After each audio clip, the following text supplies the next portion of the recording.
आइए मिलते हैं दुनिया के सबसे अकेले हाथी या फिर सबसे बदनसीब हाथी से।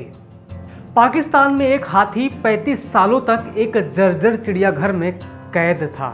सैकड़ों वर्ग किलोमीटर में घूमने वाले इस हाथी को जब एक चिड़ियाघर में कैद कर दिया गया तो इसकी हालत बद से बदतर होती चली गई। हाथी डिप्रेशन में चला गया, मानसिक हालत बिगड़ गई और फिर इसे पिंजरे में बंद कर दिया गया। बाद में इसे बेड़ियों से जकड़ भी दिया गया। हम जिस हाथी की बात कर रहे हैं उसका नाम है कामन। कामन की जिंदगी शुरुआत में ऐसी नहीं थी। शुरुआत में कामन इतना बदनसीब भी नहीं था, लेकिन पाकिस्तान के तानाशाह जियाउल हक की बेटी की एक जिद ने इस हाथी की जिंदगी को तबाह करने में कोई कसर नहीं छोड़ी। दरअसल ऐसा कहा जाता है कि हाथी मेरे साथी जो बॉलीवुड की फिल्म है, इसे देखने के बाद जियाउल हक की बेटी ने एक हाथी को पालने की जिद की। इसके बाद जब जियाउल ने उस वक्त श्रीलंका के पदाधिकारियों से ये बात साझा की तो श्रीलंका की सरकार ने कामन नाम के एक हाथी को 1985 में पाकिस्तान की सरकार को भेंट कर दिया। उस वक्त उसकी उम्र 1 साल थी। कुछ दिनों तक तो इस हाथी के साथ जियाउल हक का परिवार बड़ी खुशी से रहता था, लेकिन कुछ ही दिन बाद जियाउल हक की बेटी का इस हाथी से मन भर गया। इसके बाद इस हाथी को वहां से हटाकर एक चिड़ियाघर में रख दिया गया, जहां से इसके बुरे दिन की शुरुआत हो गई। जब इस हाथी को चिड़ियाघर में रखा गया तो ये अकेला था। कैद में रहने के बाद ये परेशान रहने लगा, काफी उग्र होने लगा। लेकिन कुछ समय बाद इसके साथ एक और हथनी को रख दिया गया ताकि उसे थोड़ा शांत किया जा सके। लेकिन कुछ दिन बाद ही उचित व्यवस्था और खानपान सही तरीके से ना मिलने की वजह से हथनी की मौत हो गई।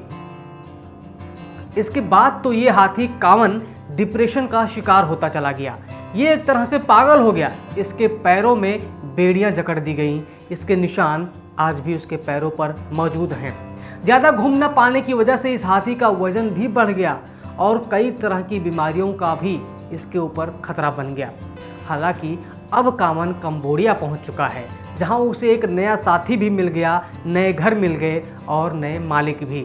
लेकिन 35 साल की कैद और ना जाने कितनी कानूनी लड़ाई के बाद आखिरकार कामन को ये दिन नसीब हुआ है। कंबोडिया की पॉप स्टार शेर ने इस हाथी को बचाने के लिए कानूनी लड़ाई लड़ रही लीगल टीम का खर्च उठाया। खुशी की बात यह है कि लीगल टीम को जीत मिली और इस हाथी को कंबोडिया भेजने का आदेश दिया गया। इस्लामाबाद से कंबोडिया ले जाने के लिए हवाई जहाज की मदद ली गई। 7 घंटे की उड़ान के बाद आखिरकार ये हाथी कंबोडिया पहुंच गया, जहां इस हाथी का जोरदार स्वागत किया गया। कंबोडिया के उप पर्यावरण मंत्री नेथ फिएक्ट्रा ने कहा कि देश को कामन का स्वागत करने में खुशी हो रही है। उन्होंने ये भी कहा कि अब वो दुनिया का सबसे अकेला हाथी नहीं रहेगा। हम कामन को यहाँ के हाथियों के साथ ब्रीड करवाएंगे। ये जेनेटिक फोल्ड को संरक्षित करने की दिशा में एक कोशिश है। तो ये रही कामन की बात। अगर बात पूरी दुनिया की करें तो पूरी दुनिया में 10,000 के करीब चिड़ियाघर हैं, जो जंगलों की अपेक्षा 60 से 80 गुना छोटे हैं। यहाँ आज़ाद घूमने वाले जानवरों को लाकर कैद कर दिया जाता है, जिससे उनके व्यवहार, मानसिक हालत पर बहुत गहरा प्रभाव पड़ता है। कहा जाता है कि एशिया में एक हाथी अपने आज़ाद जीवन में 1000 वर्ग किलोमीटर घूम सकता है, लेकिन जब इसी हाथी को कैद कर दिया जाए तो सोचिए उसकी हालत क्या होगी।